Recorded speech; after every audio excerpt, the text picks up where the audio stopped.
Thanks for watching. Don't forget to like, comment, share and subscribe to Mufti Tariq Masood, famous scholar.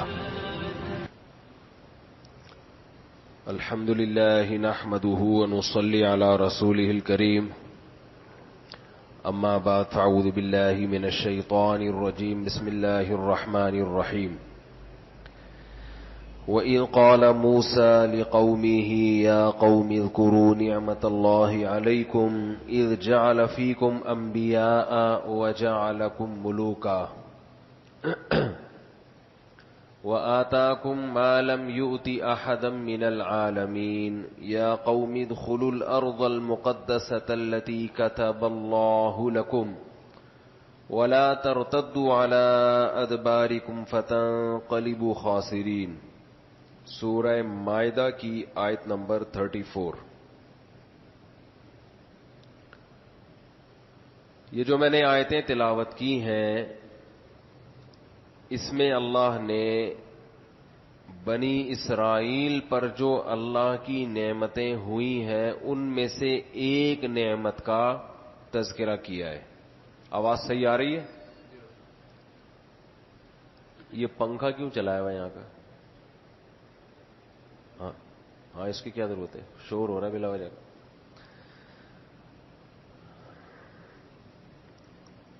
وَإِذْ قَالَ مُوسَى لِقَوْمِهِ يَا قَوْمِ اذْكُرُوا نِعْمَةَ اللَّهِ عَلَيْكُمْ إِذْ جَعَلَ فِيكُمْ أَنْبِيَاءَ. حضرت موسیٰ علیہ السلام نے اپنی قوم سے کہا، فرمایا کہ اللہ کی اس نعمت کو یاد کرو جو اللہ نے تم پر کی ہے. کوئی بڑی نعمت ہوگی جو اللہ نے کی ہوگی. کیا خیال ہے بھائی؟ کیونکہ حضرت موسیٰ علیہ السلام کوئی معمولی پیغمبر نہیں ہے. پہلی بات تو پیغمبر خود معمولی نہیں ہوتا، وہ غیر ضروری کلام یا کم درجے کا کلام نہیں کرتے. پھر پیغمبر بھی موسیٰ کلیم اللہ، جن کا قرآن میں سب سے زیادہ تذکرہ ہے. یہ پنکھا بند کریں، جس زوں کی آواز کہاں سے آ رہی ہے؟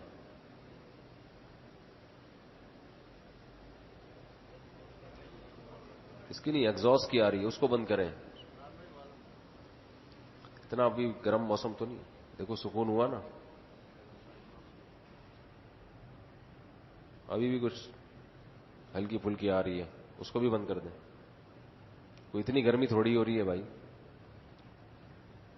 پنکھے کی سننے کے لیے آئے ہیں تو پنکھے کے پاس بیٹھ جائیں اگر اس کی آواز سننا چاہتے ہیں. میری سننا چاہتے ہیں تو پنکھوں کو جو ایگزاسٹ ہے اس کو بند کر دیں. ایک فیصلہ کریں، میری سننی ہے یا ایگزاسٹ کی سننی ہے. تو اب دیکھو سکون ہو گیا.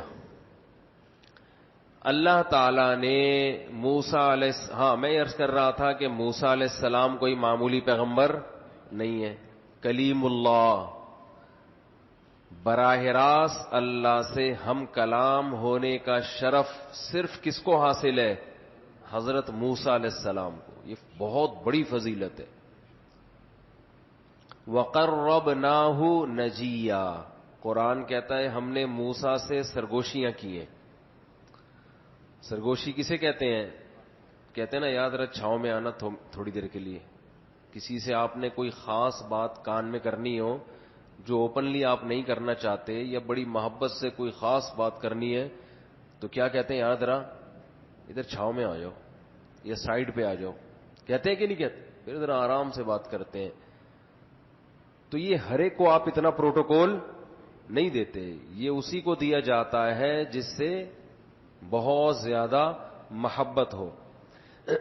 تو قرآن نے حضرت موسیٰ علیہ السلام پر جو وحی کا طریقہ بیان کیا، اس میں فرمایا وَقَرَّبْنَاهُ نَجِيًّا. نجیہ کہتے ہیں سرگوشی کرنے والے کو. ہم نے موسیٰ کو اپنے قریب کر دیا سرگوشی کرتے ہوئے. ان کے کان میں باتیں کی، گویا کہ خاص باتیں کی ان سے. تو موسیٰ علیہ السلام ایک تو پیغمبر، پھر نبی سے اوپر مقام ہوتا ہے رسول کا، پھر رسول میں بھی کون سے؟ کلیم اللہ. تو معمولی پیغمبر نہیں ہے. تو وہ اپنی قوم پر جو نعمتیں ہوئی ہیں ان نعمتوں کو بیان کر رہے ہیں کہ اس نعمت کو یاد کرو. اذ جعل فیکم انبیاء، کہ اللہ نے تمہارے اندر پیغمبر بھیجے ہیں بہت سے. اب مجھے ایک بات بتاؤ، آپ آج کسی کو خوشخبری سناؤ، یار اللہ کا آپ پر ایک بہت بڑا انعام ہوا ہے، بہت زبردست اللہ نے آپ کے ساتھ کرم کا معاملہ کر لیا. اس کا دماغ فوراً کس طرف جائے گا؟ کوئی لاٹری نکلی ہے، یا جہاں پیغام بھیجا ہوا تھا ہاں ہو گئی ہے، یہی ہوگا نا. یا جاب میں انٹرویو میں کیا ہو گیا ہوں، کامیاب ہو گیا ہوں. پیسہ پیسہ پیسہ، خواہشات، بس اسی کو کیا سمجھا جاتا ہے؟ بہت بڑی کامیابی اور بہت بڑی نعمت. یہاں اللہ نے فرمایا بنی اسرائیل سے کہ جعل فیکم انبیاء، اللہ نے بہت بڑا انعام تم پر کیا کہ پیغمبروں کو بھیجا ہے تمہارے اندر. اس سے پتہ چلتا ہے کسی قوم میں پیغمبر کا آنا یہ سب سے بڑا اللہ کا انعام ہے اس قوم کے اوپر. یہاں تک بات سمجھ میں آ گئی؟ سوال پیدا ہوتا ہے پیغمبر کا آنا کیوں اتنا بڑا انعام ہے؟ اصل میں جب انسان کو پتا ہونا کہ میری سب سے بڑی ضرورت کیا ہے تو اس ضرورت کا پورا ہونا یہ اس پر سب سے بڑا احسان ہوتا ہے. کیا خیال ہے بھائی؟ ایک بھوکے آدمی کی سب سے بڑی ضرورت کیا ہوتی ہے؟ روٹی نا. تو اس پر سب سے بڑا احسان کیا ہوگا کہ آپ اس کے لیے روٹی کا انتظام کرتے. ایک بے روزگار آدمی کی سب سے بڑی ضرورت کیا ہوتی ہے؟ اسے روٹی تو مل رہی ہے گھر میں، بے شک تانے ملتے ہیں باپ کی طرف سے، لیکن روٹی کا انتظام بہرحال ہو جاتا ہے. سر چھپانے کے لیے ابا نے گھر بھی دیا ہوا ہے، چھت بھی دی ہوئی ہے. تانے کیا پڑتے ہیں؟ کماتا نہیں ہے. یہی ہے نا. تو اس پر سب سے بڑا احسان کیا ہے کہ اس کے لیے کوئی روزگار کا، بولو نا، بندوبست کر دے. وہ سارا دن اسی تلاش میں رہتا ہے کہ یار روزگار مل جائے. روزگار مل گیا، اچھی جاب مل گئی، گھر کا انتظام سب کچھ، اور میرا بیان بھی سنتا ہے، تو اس کے لیے سب سے بڑی ضرورت کیا ہے؟ بولو نا. آپ کا آئی کیو ٹیسٹ ہے یار. بھئی شادی ہو جائے، اچھی جگہ رشتہ ہو جائے. پھر جب شادی ہو گئی تو ساری ضرورتیں پوری ہو رہی ہیں، جاب بھی ہے، گاڑی بھی ہے، گھر بھی ہے، بیوی بھی ہے، اولاد نہیں ہو رہی. تو اب اس کی سب سے بڑی ضرورت کیا ہے؟ اولاد. تو سب سے بڑی خوشی اسے کیا سن کے ملے گی کہ بھئی اولاد ہونے والی ہے. تو سب سے بڑا احسان یا سب سے بڑا انعام کی ڈیفینیشن ہر ایک کے حق میں مختلف ہے. کیا خیال ہے بھائی؟ مجھے آپ کہیں گے کہ مفتی صاحب ایک حکیم صاحب ہیں، ایسی دوا کھلاتے ہیں کہ اولاد یقینی ہے. میں کہوں گا اس حکیم سے آپ اصلاحی تعلق قائم کر لیں. ہمارے پاس تو ہول سیل کے حساب سے الحمدللہ اولاد اللہ نے ہمیں دی ہے. ہماری کوئی بڑی ضرورت اب اولاد نہیں ہے. اللہ اور دے، نعمتیں دے، اچھی بات ہے، لیکن کوئی بنیادی ضرورت، ہاں جس کے ایک بھی نہیں ہوگا اس کے لیے بہت بڑی ضرورت کیا ہے؟ اولاد ہے. 20 سال ہو گئے، 15 سال ہو گئے. تو ہر ایک کے حق میں احسان کی ڈیفینیشن دوسرے سے مختلف. ان پر احسان کا مطلب کچھ اور ہوگا، ان پر احسان کا مطلب کچھ اور. ایک ڈاکٹر کے لیے آپ دواؤں کا انتظام کر دو، یہ اس پر احسان نہیں ہے. اس کو تو ویسے ہی دوائیں فری میں ملتی ہیں. وہ کہے گا یار مجھے میڈیسن یا علاج کے لیے ضرورت نہیں ہے. صحیح ہے نا؟ وہ تو خود ڈاکٹر ہے، اس کو کسی اور چیز کی ضرورت ہے. ایک آدمی کا گاڑیوں کا شو روم ہے. آپ اسے کہو آپ کی گاڑی کی ضرورت میں پوری کر کے دوں گا, وہ کہے گا بھائی پتلی گلی سے نکل یہاں سے, تجھے بتا کتنی گاڑیاں چاہیے. تو یاد رکھو ایک شخص کی انفرادی ضرورت ہوتی ہے. کیا آپ کی ضرورت, نظر کمزور ہے, چشمہ بھی ضروری ہے کہ نہیں ہے؟ بعض لوگوں کی ضرورت سب سے بڑی کیا ہوتی ہے؟ چشمہ, انہیں نظر ہی نہیں آ رہا ہوتا کچھ. کسی چشمے والے کا چشمہ گم جائے, سارے کام کا چھوڑ کے کیا تلاش کرے گا؟ چشمہ. اور اسے چشمہ ملتا نہیں ہے کیونکہ اس کو نظر آ ہی نہیں رہا ہوتا, تو کوئی اور اس کو چشمہ لا کے دے دے, واہ بھائی واہ. تو یاد رکھیں ایک ضرورت تو ایسی ہے وہ میری مختلف, آپ کی مختلف, ان کی مختلف, ان کی مختلف, لیکن ایک ضرورت ایسی ہے جو ہم سب کے لیے ضروری ہے. وہ ضرورت ہے کہ ہم جب دنیا میں آئے ہیں خوب اچھی طرح سمجھیں, انسان کی لائف میں اور جانوروں کی لائف میں جو بیسک فرق ہے وہ یہ ہے کہ جانور کو زندگی گزارنے کے لیے گائیڈنس نہیں چاہیے, انسان کو زندگی گزارنے کے لیے گائیڈنس چاہیے, اور گائیڈنس بھی صحیح گائیڈنس. نہیں آ رہی بات؟ جانور کو زندگی گزارنے کے لیے ہدایت کی ضرورت نہیں ہے. بکری کے بچے کو ضرورت ہے کہ اس کو کوئی گائیڈ کرے کہ اب کیا کرنا ہے, اب کیا کرنا ہے. بکری کا بچہ پیدا ہوتا ہی جو کرنا ہے وہ آپ سے پوچھے بغیر کرنا شروع کر دیتا ہے. اسے پتا ہے ابھی دودھ پینا ہے, تو مشورے کے بغیر وہ یہ کام, بولتے کیوں نہیں بھائی, شروع کر دے گا. گدھے کو پتا ہے, ابھی ہم تھر میں تھے, ریگستان میں سوئے ہم چارپائیاں ڈال کے, موسم مناسب تھا, رات کا وقت تھا, ایک ساتھی بھی نہیں سو سکا. وجہ اس کی یہ تھی کہ گدھوں نے سارا دن وہ ریتوں پہ کلاٹیاں کلابازیاں کھاتے تھے, رات کے وقت ان کی کانفرنس ہوتی تھی گدھوں کی, اور جو ڈھینچوں کا تبادلہ ہوتا ہے اور پوری پاور کے ساتھ, کیونکہ ریگستان ہے, ہوا بھی بند تھی تو, اور ٹریفک کا تو کوئی شور ہی نہیں ہے کیونکہ بہت پسماندہ علاقہ, آسمان کے ستارے, بالکل سوئی بھی پھینکے تو اس کی بھی آواز آئے گی. ایسی کنڈیشن میں کہ جب سوئی گرائے فرش پہ تو اس کی آواز آئے, تو گدھا جب آپ کے قریب کھڑے ہو کر 15-20 گدھے جب چیخیں گے تو آپ سمجھو کہ کیا روحانی منظر پیدا ہوگا نا. کیا خیال ہے کہ روحانی ماحول بنے گا کہ نہیں بنے گا؟ گدھوں کی کانفرنس. اب وہ گاؤں دیہات کے لوگ تھے تو عادی ہیں اس کے, وہ تو سو رہے ہیں. ہم کراچی کے ساتھیوں میں سے ایک بھی نہیں سو سکا, ہر تھوڑی دیر بعد اتنی زور زور سے ڈھینچو, اور فجر کا سورج طلوع, صبح کا سورج طلوع ہوتے ہی سب خاموش ہو گئے, بالکل چپ. تو ان گدھوں کو اگر گائیڈنس ملتی تو وہ یہ حرکت کرتے؟ بولو نا بھائی. لیکن اگر وہ گائیڈنس کے بعد یہ حرکت چھوڑ دیتے تو پھر گدھے نہیں کہلاتے وہ. کیا خیال ہے بھائی؟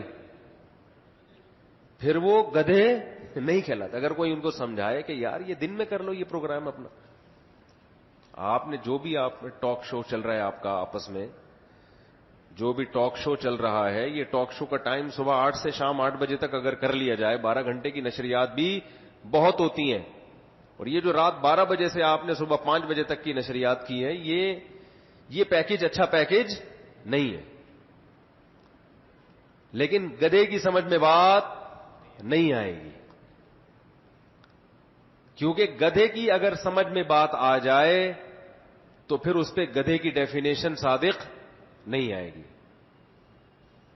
وہ پھر گدھا نہیں کہلائے گا. تو جانور کو گائیڈنس کی ضرورت, ہاں تھوڑی بہت چیزیں جانور کو انسان اپنے مفاد کے لیے سکھا دیتا ہے, جیسے کتے کو سکھا دیتا ہے شکار کرنا, یہ 2-4 چیزیں. لائف سٹائل کیا ہے, پرپز آف لائف کیا ہے, یہ جانوروں کے سامنے یہ چیزیں نہیں ہوتی. اب ایک بات آپ یہ سمجھیں کہ انسان کا لائف سٹائل کیا ہونا چاہیے. کچھ دن پہلے میرے پاس ایک صاحب آئے مشورہ لینے کے لیے. مشورہ لینے کے لیے آئے, کہنے لگے کہ میں, ان کی عمر ہوگی 30 سال, کہنے لگے میں عالم بننا چاہتا ہوں, اور میں عالم 8 سال لگیں گے تو میں بن جاؤں گا, اور پھر میں اس کے بعد اپنا کاروبار بھی دوبارہ سائڈ میں تھوڑا سا کاروبار بھی چلاتا رہوں گا میں, اور 8 سال کے بعد پھر میں بزنس بھی کروں گا. میں نے کہا مجھے ایک بات بتاؤ, دنیا میں کوئی بھی کام کیا جاتا ہے اس کے پیچھے کوئی مقصد ہوتا ہے کہ نہیں ہوتا؟ میں نے کہا عالم بننے سے آپ کا مقصد کیا ہے؟ انہوں نے کہا دین کی خدمت. میں نے کہا وہ آپ نہیں کر سکو گے, اس لیے کہ اس عمر میں آپ 8 سال علم حاصل کر کے گھر کو بھی ٹائم دو, بزنس کو بھی ٹائم دو, پھر 8 سال کے بعد پھر آپ چاہ رہے ہو کہ بزنس بھی چلتا رہے, تو علم ہی اتنا کمزور آپ حاصل کرو گے, اور اس کے بعد جو 8 سال بزنس کا نقصان ہوگا آپ کا, تو 8 سال کے بعد نہ بزنس کے رہو گے اور نہ دین کے علم کے رہو گے. تو میں نے کہا اگر آپ کا مقصد دین کی خدمت ہے تو آپ کے لیے اس سے آسان راستے ایسے ہیں جن میں اس سے زیادہ آپ دین کی خدمت کر سکتے ہو, اس سے کم وقت میں اور اس سے آسان طریقے سے. یہ طریقہ جو آپ اس عمر میں اختیار کر رہے ہو اس میں کام زیادہ ہے, اس کا آؤٹ پٹ بہت کم ہے. تو عقل مند وہ ہوتا ہے کہ کوئی بھی کام کرنے سے پہلے اس کے پاس اس کام کا جواب ہونا چاہیے کہ میں یہ کام کیوں کر رہا ہوں. اس کی میں اکثر ایک مثال دیتا ہوں کہ آپ بس میں بیٹھنے کے بعد سوچتے ہو کہ جانا کہاں ہے. بولو بھائی, آپ سوراب کوٹ چلے گئے, کراچی میں بس اڈا ہے نا سوراب کوٹ میں, وہاں جانے کے بعد آپ لوگوں سے مشورہ کر لیں کون سی بس میں بیٹھنا مناسب رہے گا. لوگ بولیں گے بھائی تو جب تک یہ نہیں بتائے گا کہ تو جانا کہاں چاہتا ہے, اب یہ تو نہیں ہوگا کہ میں نہیں بتاؤں گا, یہ یہاں وہ ہے نا میں نہیں بتاؤں گا, ٹھیک ہے نا, وہ یہاں نہیں چلے گا. آپ کو بتانا پڑے گا کہ آپ جانا کہاں چاہتے ہیں. اب آپ جواب میں اگر یہ کہیں کہ جو بس زیادہ کمفرٹیبل ہے, جس میں میں زیادہ سکون حاصل کروں, آرام ہو, اس میں مجھے سفر کرنا ہے, تو بتاؤ اس سے بڑی بے وقوفی والا کوئی جواب ہو سکتا ہے؟ ارے کوئٹہ کی بس ہے بڑی خوبصورت, بڑی لشپش قسم کی بس ہے, اور جانا اپنے پشاور ہے وہ کھٹارا بس ہے. تو آپ صرف اس بیس پہ کہ کوئٹہ کی بس چونکہ آرام دہ ہے تو میں اس میں بیٹھ جاتا ہوں, اور جانا میں نے اگرچہ پشاور ہے لیکن اس کی بس کیا ہے, کھٹارا ہے, تو لہذا میں اس میں نہیں جا رہا. دنیا میں اس سے بڑا کوئی احمق اور بے وقوف ہوگا؟ نہیں آ رہی بات, میرا خیال ہے سمجھ. یہی کام ہم اس دنیا کے مسافر خانے کے ساتھ کر رہے ہیں. ہم دنیا میں ہمیں سفر میں آ تو گئے, لیکن ہمیں یہی نہیں پتا ہے کہ ہماری اس دنیا کے سفر سے منزل کیا ہے, ہم نے جانا کہاں ہے. 20 سال, 30 سال, 40 سال, 50 سال, 60 سال, 70 سال, 80 سال کی عمر گزر جاتی ہے, پلاننگ ہی کرتے رہتے ہیں کہ میں نے کرنا کیا ہے. سمجھ میں آ رہی بات؟ اور پلاننگ کا اصول یہ ہے کہ پلاننگ ہمیشہ اس وقت کی جاتی ہے جب آپ کو منزل کا پتہ ہو کہ میرا ہدف کیا ہے, آخر میں میرا انجام کیا ہونا چاہیے. دیکھو سفر کی بھی پلاننگ ہوتی ہے کہ نہیں ہوتی؟ تو ہر سفر کی الگ پلاننگ ہوتی ہے نا. پشاور جانے کی پلاننگ الگ ہے, لاہور جانے کی پلاننگ الگ ہے, انڈا موڑ جانے کی پلاننگ الگ ہے, صدر جانے کی پلاننگ الگ ہے. آپ مضمون اٹھا کے نکل لیے گھر سے باہر, پلاننگ کرتے جا رہے ہو, پلاننگ کرتے جا رہے ہو, تو لوگ پوچھیں گے نا بھائی کس چیز کی پلاننگ کر رہے ہیں, ویسا ہی کر رہا ہوں میں. تو ہماری جو زندگی کا جو سفر ہے نا, اس میں ہم پلاننگ تو کر رہے ہوتے ہیں, لیکن اس پلاننگ کا کوئی مقصد نہیں ہوتا کیا کیوں کر رہے ہیں. یہ بعض دفعہ غلط مقصد ہوتا ہے, بعض دفعہ انگریزوں کا مقصد ہوتا ہے مگر غلط, اور ہم لوگوں کا سرے سے کوئی مقصد ہوتا ہی نہیں ہے. صبح منہ دھونے کے بعد جدھر بھی نکل لی ہے, ٹھیک ہے, کچھ بھی کر لو بس. ہمارے حضرت ایک شعر پڑھا کرتے تھے, کچھ نہ رستے کا پتہ ہم کو نہ منزل کی خبر, جا رہے ہیں جس طرف ہم کو لیے جاتا ہے دل. جیسے آپ سوراب گوٹ میں گئے, آپ کو نہیں پتا میں نے جانا کہاں ہے, تو ایک بس بہت لگژری بڑی خوبصورت, آپ نے کہا دل کہہ رہا ہے کہ اس میں بیٹھ جاؤ, تو اس میں بیٹھ گئے. اب اس سے فکر ہی نہیں ہے کہ یہ بس آپ کو آپ کی منزل کے قریب کر رہی ہے یا منزل سے دور کر رہے ہیں, کیونکہ سرے سے کوئی منزل ذہن میں ہے ہی نہیں. یہاں تک بات کلیئر ہو گئی. اب انگریز بھی کہتا ہے کہ انسان کی کوئی منزل ہے. گورے کیا کہتے ہیں؟ گوروں کو کامیاب سمجھا جاتا ہے نا, اس لیے میں گوروں کی مثالیں دے رہا ہوں. وہ بھی کہتے ہیں دنیا میں جو بھی عقل مند ہوگا وہ کہے گا انسان کی کوئی منزل ہونی چاہیے. اس کو دیکھ کے پھر آپ اپنا شیڈول بنائیں, آپ اپنی لائف سٹائل بنائیں. اس کو دیکھ کر دیکھو کچھ چیزیں تو کامن ہے نا جو انسانی زندگی کی ضرورات میں سے ہیں, وہ تو سب نہیں کرنی ہے. روٹی تو کھانی ہے نا بھائی. یہ تو سفر کے لیے جو ایندھن چاہیے نا, اس کے لیے روٹی, آلو, پیاز, ٹماٹر, یہ سب چیزیں کو پلاننگ سے اس کا تعلق نہیں ہے. یہ تو سب نہیں کرنے ہیں. شادی ہو گئی, بچے ہو گئے, کھانا ہو گیا, پینا ہو گیا, کاروبار ہو گیا, یہ کوئی پلاننگ میں نہیں آتی یہ چیزیں. یہ تو سب یہ تو گدھے بھی کرتے ہیں جتنی اللہ نے ان کو عقل دی ہے. ارے آپ بزنس کیوں کرتے ہیں؟ اپنی خواہشات پوری کرنے کے لیے نا. بتاؤ بھائی, 1 کروڑپتی آدمی بزنس کیوں کر رہا ہے؟ تاکہ ساری خواہشات پوری ہو جائیں. جو جاب کرنے والا آدمی جاب کیوں کر رہا ہے؟ تاکہ اس کی خواہشات پوری ہو جائیں. جہاں اسے لگے گا کہ یہاں میری خواہشات زیادہ پوری ہوں گی, فوراً یہ جاب چھوڑ کے ادھر موو کر جائے گا. ایسا ہوتا ہے کہ نہیں ہوتا؟ اور ہونا بھی چاہیے. تو یہ جو دوڑ دھوپ ہے ہماری, اس دوڑ کا بنیادی مقصد ہے اپنی خواہشات کو پورا کرنا. تو خواہشات پورا کرنا یہ جانور بھی کرتے ہیں. یہ کوئی انسان کی فضیلت کی دلیل نہیں ہے. جانور کو جتنی عقل دی وہ بیچارہ اسی حساب سے خواہشات پوری کرتا ہے. انسان کو اللہ نے کھوپڑی زیادہ دے دی. اب جانور میں عقل نہیں ہے, لہذا شیر 1000 سال پہلے بھی چھیچڑے کھایا کرتا تھا گوشت کے, آج بھی کیا کھا رہا ہے؟ گوشت اور چھیچڑے اور ہڈیاں توڑتا رہتا ہے. اگر عقل ہوتی تو اب ٹیسٹ کو تھوڑا سا چینج کرتا. کہتا یار اب کباب بنا کے بھی دیکھو کیسے لگتے ہیں, کوفتے بنا کے بھی دیکھو ہرن کے کیسے, ہرن کی چانپیں الگ سے بھون کے کھا کے دیکھو کیسی ہوتی ہیں. اس کو تو اللہ نے سینس دی نہیں, اور اچھا کیا نہیں دی, ورنہ ہم مر چکے ہوتے سارے. وہ ایسی پلاننگ کر کر کے ہمیں کھا چکا ہوتا. تو جانور بھی اپنی خواہشات پوری کرتے ہیں. تو انسان کی اگر زندگی کا مقصد خواہشات پورا کرنا ہے تو اللہ قرآن میں فرماتے ہیں ایسے انسان میں اور جانوروں میں اللہ کی نظر میں کوئی فرق نہیں ہے. فرمایا اولئک کل انعامی بل ہم اضل, ایسے انسان جانوروں کی طرح ہیں بلکہ ان سے بھی بدتر. یاد رکھو اللہ کی نظر میں انسان کے اعلی اور کمتر ہونے کا معیار انسان کا پرپز آف لائف ہے کہ یہ لائف, اس کی لائف کا مقصد کیا ہے. اللہ کی نظر میں سوٹ بوٹ اور ٹائی اور کوٹ اور گاڑیاں نہیں ہیں. اگر یہ گاڑی بنگلہ یہ ہوتی تو دنیا کے بڑے بڑے چور اللہ کی نظر میں بہت پہنچے ہوئے مقام, سب سے پہلے تو ہمارے سابق صدر کا اللہ کی نظر میں بہت اونچا مقام ہوتا. سمجھ میں آ رہی ہے بات؟ کیونکہ اللہ نے بہت دیا ان کو.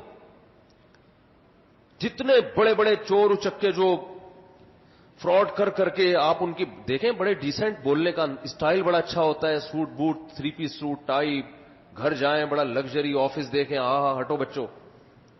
تو یہ اللہ کی نظر میں بہت اونچے ہوتے ہیں نا. اور جو بیچارہ موچی ہے, جو بیچارہ چوکیدار ہے, وہ اللہ کی نظر میں انتہائی گرا ہوا انسان ہوتا. حالانکہ عقل اس کو تسلیم نہیں کرتی کہ اللہ اس بیس پہ انسان کو اونچا رکھے اور کمتر رکھے. تو اللہ کی نظر میں انسان کے اعلی اور کمتر ہونے کا معیار یہ ہے کہ انسان کو جو مشن دے کے بھیجا گیا ہے, جو اس مشن کو پورا کرنے میں لگا ہوا ہے, پھر لگژری لائف اسٹائل ہو یا غربت میں ہو, مشن کے پیچھے لگا ہوا ہے تو اعلی ہے. مشن کو بھول گیا ہے تو چاہے اچھا کھاتا ہو یا خراب کھاتا ہو, اللہ کی نظر میں وہ کیا ہے؟ وہ برا انسان ہے. بات آ رہی ہے سمجھ میں کہ نہیں آ رہی ہے؟ دیکھو آپ کو کمپنی نے بھیجا کسی کام کے لیے, کوئی پروجیکٹ دے کے, آپ کو کمپنی نے بھیجا کوئی پروجیکٹ دے کے, آپ ٹھیکیدار تھے بحریہ ٹاؤن میں, کمپنی نے کہا یار جا کے ذرا یہ پانی کا ٹینکر بناؤ. ٹھیک ہے نا, بحریہ ٹاؤن سے آرڈر آیا ہے. آپ گئے وہاں، آپ کا بڑا زبردست لائف، کمپنی نے آپ کو بڑی سہولتیں دی، آپ گاڑیوں میں گھوم رہے ہو، بحریہ ٹاؤن دیکھ رہے ہو اور اچھا کھا رہے ہو، لوگ تو عزت دیں گے آپ کو، یار بڑا زبردست. لیکن جس کمپنی نے بھیجا ہے وہ کہیں گے یار کمبخت کو جس کام کے لیے بھیجا تھا وہ تو دھیلے کا نہیں کر کے دے رہی ہے. یہ سارا دن کس میں گزار دیتا ہے؟ لوگوں سے ملاقاتوں میں، اور 3 پیس سوٹ اور ٹائی، اور جو کمپنی نے آپ کو بہترین گاڑی دی ہے اس کی شو بازیوں میں لگا رہا ہے وہ. تو پبلک تو عزت دے گی، بڑا آدمی ہے بھائی. لیکن آپ کو پتہ نہیں ہے کہ یہ بڑے پن کا بیڑا غرق ہونے والا ہے تھوڑے دنوں میں. صحیح ہے نا؟ کمپنی سب کچھ چھین لے گی آپ سے. بولے کمبخت تو میں جس کام کے لیے بھیجا تھا وہ تو کر نہیں رہا تو، اور اسی شو بازی میں لگا ہوا، میری گاڑی، میری سوٹ، میری ٹائی اور میرے کپڑے اور میرے. یہ تو بلند ذوق نظر نہیں ہے، یہ سوچ کی بلندی نہیں ہے. یہ تو غیر مسلموں نے ہمیں سکھایا ہے کہ جو اس طرح کی زندگی ہوتی ہے وہ بڑے لوگ ہوتے ہیں. تو پھر تو قارون سے زیادہ بڑا دنیا میں کوئی پیدا نہیں ہوا، اور فرعون سے زیادہ بھی بڑا دنیا میں کوئی پیدا نہیں ہوا. ایک انگریز نے کتاب لکھی ہے، اس میں انسان کو نا اس نے پلاننگ کے طریقے بتائے ہیں. میں نے وہ کتاب نہیں پڑھی ہے، جس نے پڑھی ہے مجھے اس شخص نے حوالہ دیا کہ اس انگریز نے ایک بہت قیمتی بات لکھی ہے جو اسلام کے علاوہ کوئی نہیں بتاتا. اس نے لکھا ہے کہ یہ عجیب و غریب بات ہے کہ انسان دنیا میں آتا ہے تو یہ عقل تسلیم نہیں کرتی کہ اس کو پیدا کرنے کا کوئی خاص مقصد نہ ہو. یہ گورا لکھ رہا ہے، اور یہ ویسے ہی بس مرے اور بچے پیدا کے کھائے پی کے مر کے ختم ہو جائے، یہ بات کھوپڑی میں بولو بھائی آتی نہیں ہے. اس نے کہا اس لیے نہیں آتی کہ اگر آپ کا کوئی پرپز آف لائف نہیں ہے تو پھر آپ پلاننگ کر ہی نہیں سکتے. بات آ رہی ہے سمجھ میں؟ کیونکہ پلاننگ کے لیے ضروری ہے کہ منزل کا پہلے پتہ ہو جانا کہاں ہے. اور اس نے کہا پھر اس کا نتیجہ نکلے گا کہ انسان کی زندگی بغیر پلاننگ کی ہوگی، اور بغیر پلاننگ کی ہوگی تو یہ جانوروں سے زیادہ بھیانک زندگی ہوگی اس کی. سمجھ میں آ رہی ہے بات کہ نہیں آ رہی ہے؟ یہ کون لکھ رہا ہے بھائی؟ میں نے تھوڑا اپنے اسٹائل میں اس کو زیادہ ڈیٹیل میں بیان کر دیا. گورا بھی کہے گا آپ نے میری بات کی ایسی شرح کی ہے کہ جو وہ بھی خوش ہو جائے گا اگر وہ سن لینا. وہ یہی کہنا چاہ رہا ہے کہ یہ عجیب و غریب بات ہے کہ انسان دنیا میں آئے اور اس کا کوئی مقصد نہ ہو. جانوروں پہ انسان کو قیاس نہیں کر سکتے چونکہ جانور کو اللہ نے عقل نہیں دی ہے. اس کو تو آپ مقصد بتائیں گے بھی تو کھوپڑی میں نہیں آئے گا. وہ ایک محدود زندگی گزارتا ہے اور اس محدود زندگی پر اس کو اللہ نے خود سے چلا دیا ہے. احسن کل شیء خلقہ ثم ہدا. اللہ فرماتے ہیں ہم نے بہترین انداز سے ہر چیز کو بنایا اور پھر اس کو اس کے راستے پہ چلا دیا. جانور کی پلاننگ اللہ پہلے سے کر چکا ہے اور اس کو اس فطرت کے راستے پہ اللہ نے پہلے سے چلا دیا ہے. شہد کی مکھی کا جو کام ہے نا وہ ہے شہد بنانا، اس کے علاوہ اس کا کوئی کام نہیں ہے. ہمارا کام ہے کھانا، شہد کی مکھی کا کام کیا ہے؟ شہد بنانا. تو اب اس کو اس کی پلاننگ کی ضرورت. یار بولنے میں کیا گورنمنٹ نے پابندی لگائی ہے؟ تو نہیں ہے، بولنے میں کیا جا رہا ہے؟ دیکھو شہد کی مکھی کا کام کیا ہے؟ شہد بنانا. ایسا ہی ہے نا؟ تو اب اس کے لیے جو پلاننگ اس کو کرنی چاہیے تھی وہ قدرت نے خود بخود اس کو سکھا دی. اوحا ربک الی النحل، تیرے رب نے شہد کی مکھی کو سکھا دیا ہے. جبال بیوتا ومن الشجر ومما یعرشون، ایسے ایسے ایسے پھلوں کا رس چوس اور ان مسخر کردہ راستوں پہ چل. اور یوں کہ یہ سارے کام اللہ نے اس کو کیا کر دیے. یہ کسی جاپان کے سائنٹسٹ سے یا کسی فرانس کے سائنسدان سے مکھی نے کوئی ڈپلوما نہیں لیا، ڈپلوما نہیں کیا، نہ کسی یونیورسٹی سے اس نے یہ علم حاصل کیا ہے. اس کو خدا نے سکھا دیا کہ تو نے کیا کرنا ہے. شیر کو جو کرنا ہے وہ اللہ نے شیر کو پہلے سے سکھا دیا ہے. غار کیسے بنانا ہے، کچھار میں کیسے رہنا ہے، پرندوں کو گھر کیسے بنانا ہے. ہم تو ٹھیکیدار یہاں کتنا عرصہ سیکھتے ہیں نا کیسے بنانا ہے. پرندے کو کیسے لائف اسٹائل، وہ ہمیں نہیں سکھانی، وہ اللہ نے پہلے سے اس کو سکھا دیا. اب اس کو مزید کسی گائیڈنس کی ضرورت نہیں ہے. پرندے گھونسلے بناتے ہیں خاص طریقے سے، ہر پرندہ کا الگ اسٹائل کا بڑا عالی شان گھونسلہ ہوتا ہے، اور اس کو انسان اگر کچھ دخل اندازی کرے گا تو بیڑا غرق کر دے گا اس کی فطرت کا. شیر کو چڑیا گھر میں لا کے بیڑا ہی غرق ہوتا ہے نا اس بیچارے کا. حالانکہ چڑیا گھر میں اس کو سہولتیں جنگل سے زیادہ ملتی ہیں، مگر شیر کی لائف کیا ہو جاتی ہے؟ کم، کیونکہ آپ اخپل طریقے سے اس کو چلانے کی کوشش کر رہے ہوتے ہو. سمجھ رہے ہو؟ شیر کہتا ہے بھائی میرا اخپل طریقہ ہے جنگل میں، تم اپنا طریقہ میرے اوپر کیوں مسلط کر رہے ہو؟ تو سمندر کی مچھلیاں لا کے آپ پانی میں ڈالیں، کتنا ہی نمک ڈال دیں، سمندر جیسا ماحول بنائے پھر بھی نہیں چلتی، مر جاتی ہیں تھوڑے دنوں میں. دریا کی مچھلیاں ایکویریم میں ڈالی جاتی ہیں تو بہت ماحول دینے کی کوشش کی جاتی ہے، پھر بھی ان کی گروتھ کمبخت اس لیے کہہ رہا ہوں، کئی مہینے سے پالی ہوئی ہیں، 1 انچ نہیں بڑی ہو کے دے رہی جو میں نے پالی ہوئی ہیں مچھلیاں، کھاؤ اسی سٹائل سے رہی ہیں پورا، وہ ماحول نہیں ہے. تو جانور کو پلاننگ کی ضرورت نہیں ہے اس لیے کہ اللہ نے اس سے جو کام لینا تھا وہ اللہ نے پہلے سے اس کو کیا کر دیا ہے؟ سکھا دیا. بکری کو سکھا دیا، گائے کو سکھا دیا، بھیڑ کو سکھا دیا، ہر جانور کو ہر چیز سکھا دی اللہ نے. حتیٰ کہ جانوروں کو مرنا بھی سکھایا ہے کہ مرنا کیسے ہے. آپ دیکھیں یہ جو اتنے پرندے روزانہ شہروں کے اندر، آپ کو ان کے جنازے اتنے نظر نہیں آئیں گے. دیکھو نا شہر میں کتنی چڑیاں، کتنے کوے، ان میں کوئی حادثاتی موت مرتا ہے تو اس کا تو جنازہ نظر آتا ہے، یا آپ نے کوئی بندوق سے فائر کر کے مار دیا. لیکن جتنے انسان مرتے ہیں اور مردہ خانوں میں ہوتے ہیں ان کو تو ایک جگہ ٹھکانے لگایا جاتا ہے نا، تبھی انسانوں کی لاشیں آپ کو روڈوں پہ نظر نہیں آتی، اس لیے کہ اس کو تو انسان خود مینج کرتا ہے نا. کوئی مرنے والا ہوگا فوراً ہاسپٹل لے جائیں گے یا گھر میں رکھیں گے، فوراً قبرستان میں ایک مخصوص جگہ پہ دفن کر دیں گے. انسانوں سے زیادہ یہاں پرندے اور جانور ہیں یا نہیں ہے؟ کراچی شہری کی بات کر لو، لیکن آپ کو اتنے جنازے نظر آئے ان کے؟ بھائی روزانہ 25-30 کوے تو ہمیں روڈوں پہ مرے ہوئے نظر آنے چاہیے، جو بر وقت علاج نہ ہونے کی وجہ سے اللہ کو پیارے ہو گئے. چیلیں نظر آنی چاہیے مری ہوئی، چڑیائیں نظر آنی چاہیے، کتے نظر آنے چاہیے. لیکن جس اسپیڈ سے جانوروں کی گروتھ ہوتی ہے اور موت ہوتی ہے اتنے جنازے آپ کے جانوروں کو نظر نہیں آئیں گے، کیونکہ اگر یہ ہوتے تو تعفن پیدا ہوتا، انسانوں کے لیے رہنا مشکل. جانوروں کو اللہ نے سکھا دیا کہ مرنے سے پہلے کیا کرنا ہے، آبادی چھوڑ کے، بولتے کیوں نہیں بھائی، نکل جانا ہے. بہت سے جانور مرنے سے پہلے آبادی چھوڑ دیتے ہیں، یہ قدرت نے ان کو خود سکھا دیا، انسان کو نہیں سکھایا، انسان خود سیکھتا ہے. انسان کو پیغمبروں نے بتایا ہے کہ مرنے لگے تو غسل کفن دے کے زمین میں دفن کرنا ہے، روڈوں پہ نہیں پھینکنا اس کو. پرندے کو کس نے سکھایا بھائی؟ پرندوں میں تو کوئی پیغمبر نہیں آئے. تو پتہ یہ چلتا ہے کہ انسان کی لائف میں اور جانوروں کی لائف میں کیا ہے، فرق ہے. جانوروں کو پہلے سے جو پلاننگ دینی تھی وہ دے دی ہے، اس میں چینجنگ نہیں ہو سکتی. جبکہ انسان ساری زندگی بیٹھ کے خود پلاننگ کرتا ہے کہ میں نے کرنا کیا ہے.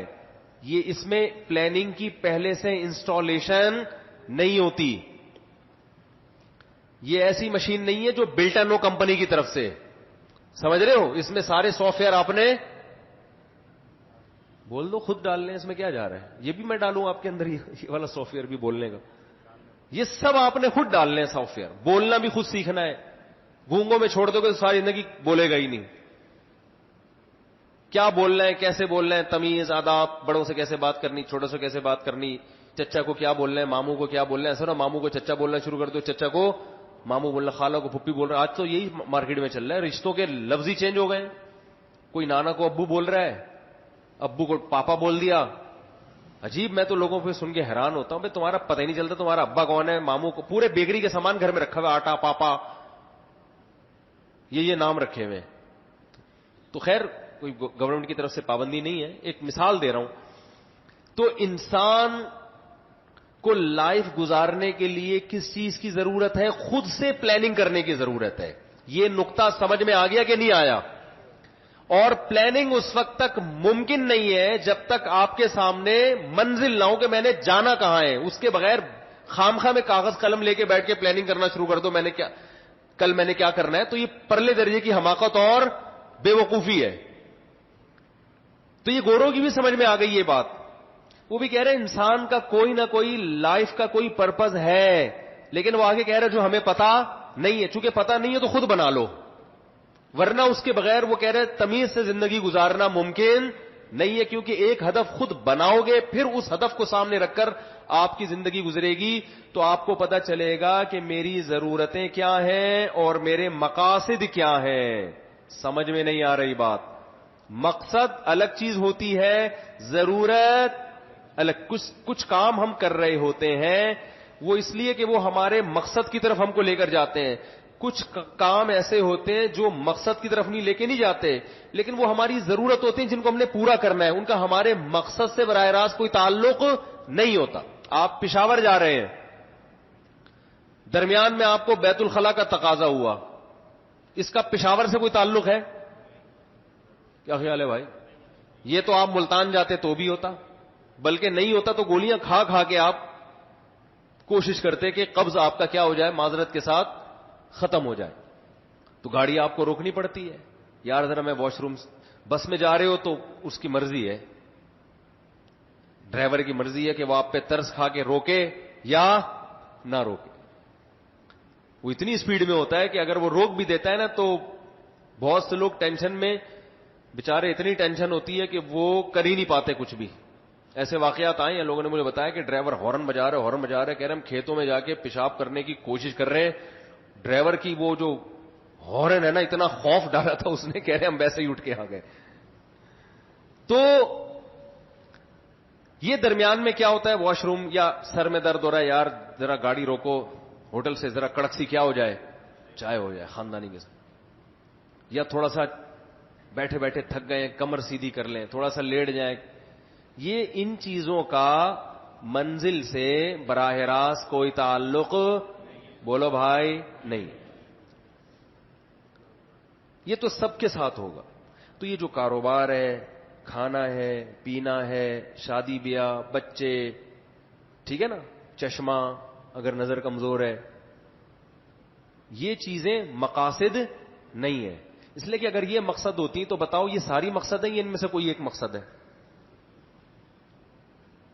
آپ کہہ سکتے ہو کہ میری ضرورت چشمہ, یہ میری ضرورت ہے, مقصد نہیں ہے. مقصد میرا بزنس ہے.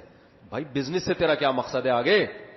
بزنس بھی تو کیوں کر رہا ہے؟ دیکھو ایک آدمی جو ہے اس کو 1 کروڑ روپے کوئی کہے کہ میں تمہیں فری میں دے دوں گا, اور اسے بزنس میں فائدہ ہو رہا ہے 50 لاکھ کا, اور ایک بندہ آ کے کہتا تو بزنس چھوڑ دے, ہر مہینے میں تجھے 1 کروڑ ویسے ہی دے دوں گا, فوراً سے پہلے چھوڑے گا کہ نہیں چھوڑے گا؟ کیونکہ بزنس سے مقصد تھا پیسہ کمانا. وہ کہے گا یار جب فری پھوکڑے میں مجھے پیسے مل رہے ہیں تو مجھے بزنس کرنے کی کیا ضرورت ہے. پتہ یہ چلا کہ بزنس بھی اصل مقصد نہیں ہے. بزنس سے اصل مقصد ہوتا ہے پیسہ. میں بزنس کی مثال اس لیے دے رہا ہوں کہ زیادہ تر لوگ چشمے کو تو مقصد نہیں بناتے, روٹی کو بھی مقصد نہیں بناتے, لیکن کاروبار, اچھی جاب, اچھا بزنس, اس کو مقصد بناتے ہیں. اور اس کو مقصد بناتے ہیں اس لیے کہ اس سے کیا ملتا ہے؟ پیسہ. اور پیسہ, پتہ یہ چلا کہ اصل مقصد بزنس نہیں ہے, بلکہ اصل مقصد کیا ہے؟ پیسہ ہے.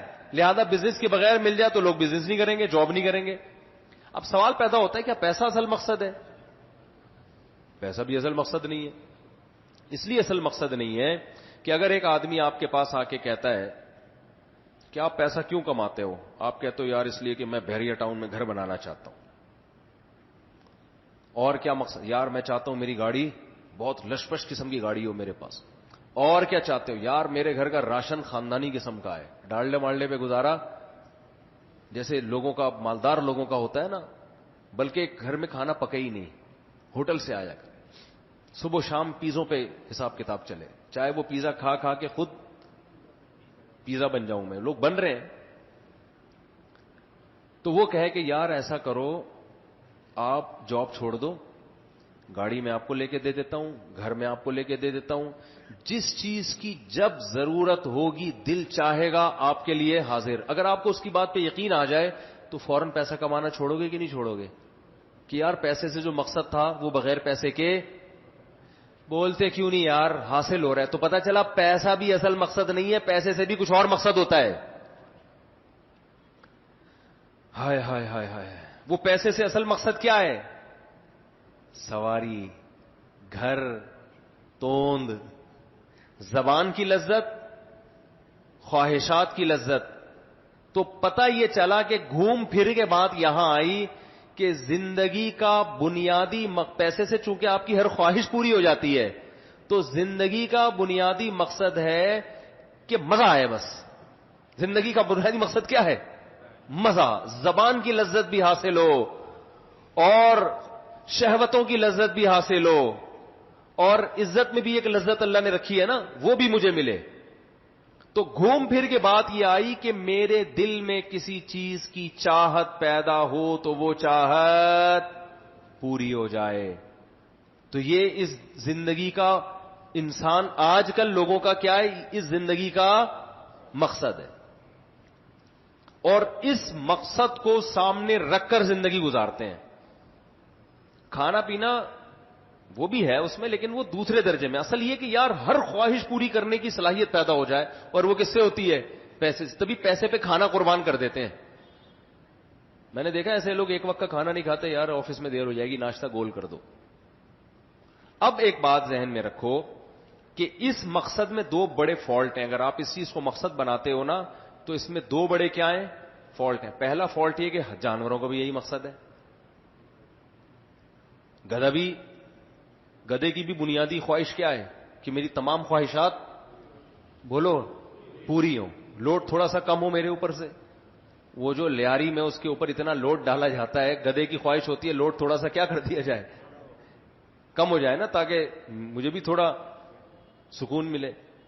یہی خواہشات پوری کرنا کہ زبان کی لذتیں، پیٹ کی لذتیں، رہائش اچھی ہو، پرندوں کی بھی ہے. پرندے گھونسلہ کیوں بناتے ہیں؟ ورنہ گھونسلہ بنانے کی ان کو ضرورت کیا میرے بھائی؟ ارے پرندہ چلتے چلتے انڈا دے دے، چوزے نے بچے نے نکلنا ہوگا نکل جائے گا، نہیں نکلنا ہوگا نہیں نکلے گا. پرندہ گھونسلہ بناتا ہے یار، اس میں ٹیمپریچر کو بھی مینٹین رکھنا ہے، طوفانی ہواؤں سے بھی بچانا ہے. تو یہی لگژری گھر اسی کو تو بولتے ہیں. دھوپ کا انتظام، روشنی کا انتظام، ماحول اچھا ہو. تو یہ سب چیزیں پرندہ بھی دیکھتا ہے. تو پہلی بات یہ ہے کہ اگر اس چیز کو آپ مقصد حیات بناتے ہو تو پھر آپ میں اور جانور میں مقصد کے لحاظ سے کوئی فرق نہیں ہے. لہذا لائف اسٹائل کے لیے جو پلاننگ جانور کی ہے بالکل ویسی ہی کس کی ہوگی؟ آپ کی ہوگی. بلکہ آپ کی پلاننگ اس سے بدتر ہوگی، کیونکہ جانور خواہشات پوری کرنا تو چاہتا ہے، مگر اس کو خواہشات زیادہ سے زیادہ پوری کرنے کے لیے اللہ نے عقل نہیں دی ہے. شیر یہ نہیں کرے گا کہ جنگل میں دیکھو، شیر ہرن کا شکار کر کے جتنا گوشت کھاتا ہے پیٹ بھر جاتا ہے، اس کے بعد اس کمبخت بیچارے کو پتہ ہی نہیں میں نے کل کیا کرنا ہے. وہ کہتا ہے آپ سو جاؤ آرام سے. لیکن کھوپڑی استعمال کرے تو آدھا ہرن کھائے، آدھا مسالہ لگا کے سیو کر لے. اور پھر کیا کرے شیر؟ اور تھوڑی کھوپڑی استعمال کرے جو انسان کر رہے. وہ پھر کیا کرے گا کہ یار بار بار ایک ہرن مارو اتنا ٹائم لگتا ہے، ہرن کا ایک دفعہ غول نظر آیا نا 25-30 گرا دو.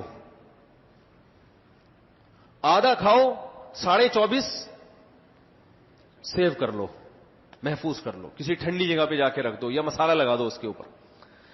لیکن یہاں تک بات رکے گی نہیں، اس کی خواہشات اس سے بھریں گی نہیں. وہ کہے گا یار جب میں 24.5 میں نے سیو کیے ہیں تو جنگل میں دوسرے شیر جن کو بھوک لگی ہوگی وہ ہرن تلاش کر رہے ہوں گے، مناسب ریٹ پہ ہرن ان کو بولو بھائی بیچ دو، بزنس کرو بزنس. اگر شیر کی کھوپڑی میں انسان کا دماغ لگا دیا جائے تھوڑی دیر کے لیے تو شیر کے مقصد وہی ہوگا، طریقہ کیا ہو جائے گا؟ چینج. بلکہ مثال شیر کی چھوڑو، گدھے کی لے لو، تاکہ پتہ چلے کہ اگر ہمارا مقصد خواہشات ہی ہے تو ہم میں اور گدھے میں کوئی فرق بولو بھائی نہیں ہے. سب سے پہلے گدھا کیا کرے گا؟ وہ جنگل کی ساری گھاس کاٹ کے نا اپنے لیے سائڈ پہ لے جا کے اسٹور کر دے گا. اس کی بلا سے جنگل کے باقی ہرن بھوکے مرے، ان کو گھاس ملے نہ ملے، یہ ساری کیا کر لے گا؟ اسٹور کر لے گا. پھر اس کی پیکنگ کر کے نا مناسب ریٹ پہ ہرن کو بیچنا شروع کر دے گا. یہاں سے انسان کے بزنس کا آغاز بھی یہیں سے ہوا. یہ گھر ور بنگلے گاڑیاں تو بعد میں آئی ہیں. سب سے پہلے تو انسان نے جو بزنس کیا وہ کہاں سے سٹارٹ کیا ہے؟ خوراک سے. خوراک سے بزنس سٹارٹ کیا انسان نے کہ خوراک سب کی ضرورت ہے، بیچو. پھر ہوتے ہوتے ہوتے ہوتے گدھے میں چونکہ دماغ تھوڑی دیر کے لیے کس کا لگ گیا ہے؟ انسان کا. پھر وہ گدھا ہوتے ہوتے ترقی کرتے کرتے گھاس کی کھیر بنائے گا, گھاس کے کباب بنائے گا, اور پھر گھاس کے علاوہ پتہ نہیں کیا کیا. پھر وہی اس کے ہوٹل کھلے ہوئے ہوں گے, گدھے بیٹھے ہوئے ہوں گے اس میں, مناسب ریٹ پر ہمارے یہاں گھاس کی بریانی دستیاب ہے, ہوٹل چل رہے ہوں گے اس کے. پھر وہ رہنے کے لیے کہتا ہے کہ یار ریگستان میں سارا دن گرمی میں پڑے رہتے ہیں, کوئی چھپڑا ہو جائے تو چھپڑے بنیں گے. پھر ہوتے ہوتے بحریہ ٹاؤن کے, یعنی وہی ان میں, ابھی تو بیچارے کے پاس کھوپڑی نہیں ہے نا, پلاننگ کے لیے وہ دماغ جو انسان کے پاس ہے وہ نہیں ہے. لیکن یاد رکھو کہ اس سے جو گدھا ہے نا وہ انسان نہیں بن جائے گا, وہ ترقی تو بہت کر لے گا, مگر اس ترقی کو عقل مند لوگ ترقی ماننے کے لیے تیار نہیں ہوں گے. اس ترقی کا بنیادی مقصد ہوس کو پورا کرنا, خواہشات کو پورا کرنا, اس کے علاوہ کوئی اور مقصد نہیں ہے. اسی وجہ سے اللہ تعالیٰ نے قرآن میں گدھے کا لفظ تو استعمال نہیں کیا, انسانوں کی تھوڑی رعایت کر لی, چوپائے کا لفظ استعمال کیا ہے, 4 ٹانگوں والا جانور. اللہ نے فرمایا جو لوگ اللہ کو نہیں مانتے ان کا مقصد حیات صحیح مقصد حیات نہیں ہے. اولئک کالانعام, یہ 4 ٹانگوں والے جانوروں کی طرح ہیں. بل ہم اضل, بلکہ ان سے بھی زیادہ گمراہی ہے, ان سے بھی زیادہ برے ہیں. آپ کہہ سکتے ہیں یار یہ تو 3 پیس سوٹ میں گھومتے ہیں, یہ تو بڑے, ان کا لائف سٹائل دیکھو, کسی کمپنی میں جاؤ کسی مینیجر کو دیکھو کتنی تمیز سے بیٹھا ہوا ہے, چائے پیش کرے گا. لیکن ان چائے پیش کرنے کے پیچھے بھی ایک مقصد ہے. بینک میں گئے, چائے پلائی جا رہی ہے تاکہ اکاؤنٹ کھول لیں آپ وہاں پہ. سمجھ میں آ رہی ہے بات؟ ہر چیز کے پیچھے کیا ہے, یہ جو کمپنی والے اتنا پروٹوکول دے رہے ہوتے ہیں. آپ کسی صدر میں چلے جائیں نا, عام دکان پہ, آپ خاتون ہوں گے تو باجی باجی سے آپ کو خطاب کیا جائے گا. اس باجی کہنے کا مقصد کیا ہے, دکان پہ آ جائیں آپ. آپ کے اگر داڑھی ہے تو صوفی صاحب, مفتی صاحب, مولانا صاحب, کچھ بھی, یعنی بدتمیزی نہیں کرے گا وہ آپ سے.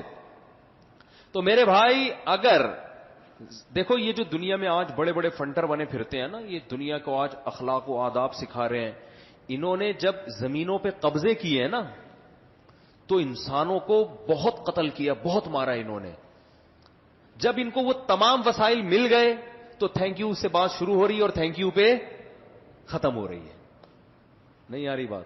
یہ دنیا کے بڑے بڑے کنٹریز دنیا میں وجود میں آئے نا, جو دنیا کو تہذیب سکھا رہے ہیں, جو پہلی دنیا کے لوگ کہلاتے ہیں, اور ہمیں تھرڈ ورلڈ کہتے ہیں کہ تیسری دنیا کے گھٹیا نیچ گھٹیا لوگ, جن کو بات کرنے کی تمیز, کیا بیان کرنے کی تمیز نہیں ہے. انگریز اسٹائل میں تھوڑی بیان کرتا ہے.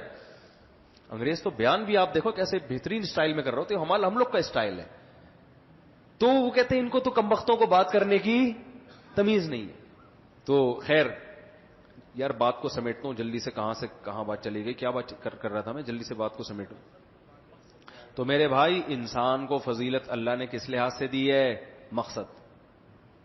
تو وہ مقصد اللہ کے علاوہ کوئی بھی بیان نہیں کرتا, کیونکہ دیکھو جس نے بنایا ہے نا وہی تو بتائے گا کیوں بنایا میں نے.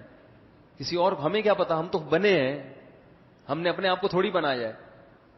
تو اللہ نے بتایا کہ ہم نے تمہیں امتحان کے لیے پیدا کیا ہے, آزمائش کے لیے پیدا کیا ہے. اما شاکرن و اما کفورا, ہم دیکھنا چاہتے ہیں کون اچھا عمل کرتا ہے.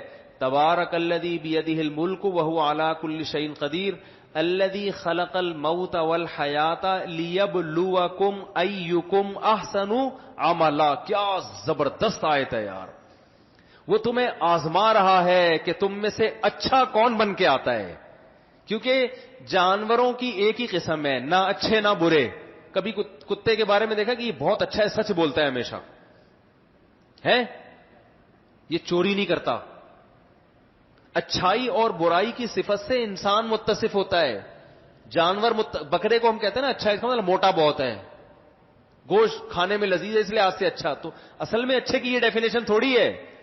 انسان کو جب ہم کہتے ہیں نائس پرسن ہے, اچھا آدمی ہے, مطلب جھوٹ نہیں بولتا, مطلب غریبوں کا خیال کرتا ہے, مطلب دوستی کا حق ادا کرتا ہے. ایسا نہیں کہ دوستی ہو جب پھڈا ہو رہا ہے تو پتلی گلی سے بھاگ گیا. ایگریمنٹ کرتا ہے تو پورا کرتا ہے, وفا کرتا ہے. یہ تمام کی تمام کوالٹیز کس کی ہیں, انسان کی.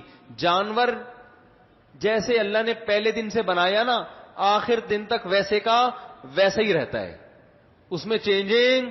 کتا اگر وفادار ہے تو خدا کی طرف سے وفادار ہے, اس میں بے وفائی پیدا کرنا. کسی کے باپ, معذرت کے ساتھ باپ میں آ جاتا ہوں لیکن اس کے بغیر سمجھ میں نہیں, کسی کے باپ میں دم ہے کہ کتے کو بے وفا بنا دے. بولو نا بھائی,